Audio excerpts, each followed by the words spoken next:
Carrie Nation by Maddie Lawler, Lily Randall, Liam Malmquist, and Carter Olson. Mr. Redis.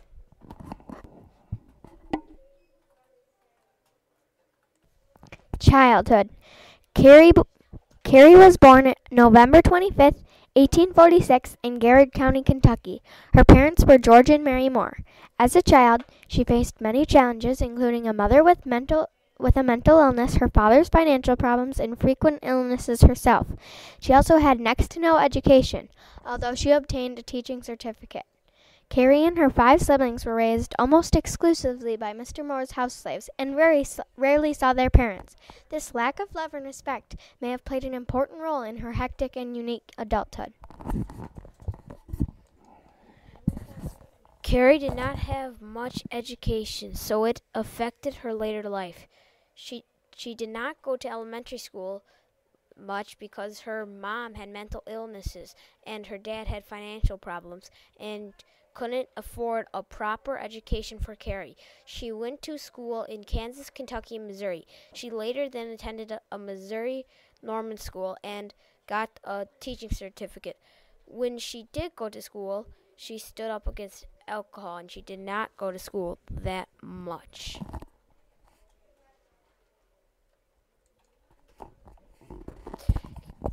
Outside school.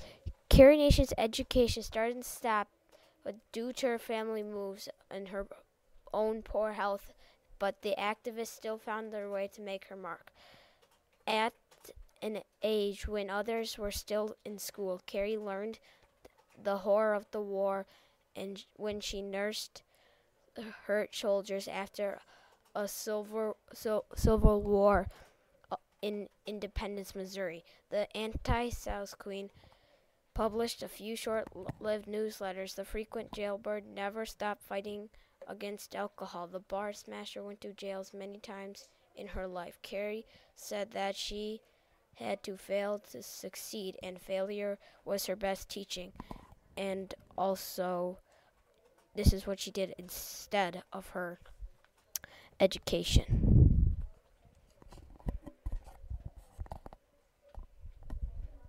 Here is a video. Instead, we're not going to show you the video because this will not work. The video is about how her husband inspired her to become a real life bar smasher, or whatever you want to call it. Carrie Nation's name, know the basics. Carrie's name is a controversial subject. Her given name is Carrie Amelia Moore. But when she married her first husband, Gloyd, who was a severe alcoholic, it was Carrie Amelia Gloyd. When she married David Nation, she changed her name to Carrie, as in, I'm going to carry this bucket. When she got involved with alcohol, she used her name as a slogan, Carry On Nation. It was a pretty clever idea to do so. And when she moved back to Kansas, she got a copyright and Carry On Nation because she didn't want anyone else to steal it. That was her main slogan against alcohol. Family. Her mother, Mary, had a mental illness and had been a widow before she married Carrie's father. Carrie's father, George, was an Irishman who owned a plantation with slaves. Her daughter, with Gloyd, Charlene, had a mental illness that Carrie blamed on her alcoholic husband. Although, if you ask me, it was probably passed on through Carrie from her Mary Moore. Aunt Eliza, not really her aunt, was like a mother to Carrie. She was one of the slaves looking after the Moore children. Carrie's 5 siblings all had the same lack of respect as their sister. I could not find all of them, but I got 3, Richard, Tom, and Edna.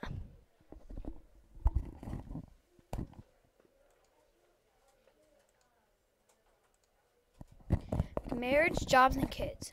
Carrie's adulthood was full of alcohol, jail, and financial problems. She attacked more than 100 saloons in her lifetime. When she got married to Dr. Charles Gloyd, he was an alcohol addict, which made married life unhappy. They had a daughter together, Charlene, who was admitted to the Texas Lunatic Asylum. Carrie soon left Gloyd, and he died 6 months after her leave. A couple years after Gloyd, Carrie married David Nation. They had no children together, but they both brought in their own older children into the family. Even though bar smashing is a full-time job, Carrie still worked other jobs such as writing and selling objects to make a decent flow of income to keep her family standing. Her husband was a preacher. Carrie would often direct his sermons and prayers and yell at him if he screwed up. David divorced Nation in 1901 on the grounds of cruelty and desertion. Carrie kept on doing what she was doing, and she ended up dying 10 years after the divorce.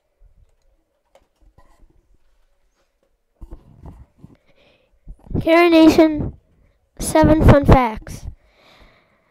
The first one is Carrie Nation was born in Girard, Kentucky. Next, she got arrested 30 times while attacking saloons. Carrie Nation joined the Temperance Act in 1890 to stop alcohol. In the 1800s, she began attacking saloons first in Kansas and throughout the country.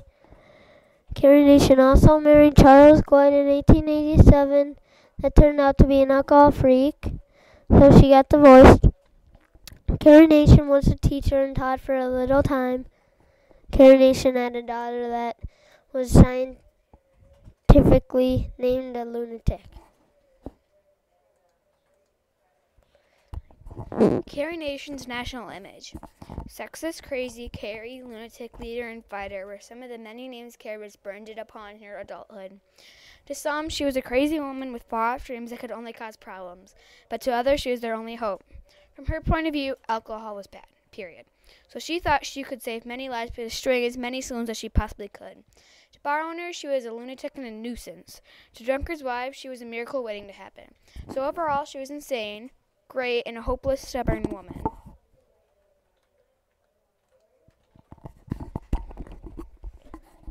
Carrie Nation Temperance Movement. Carrie Nation was on a mission of stopping the law of alcohol.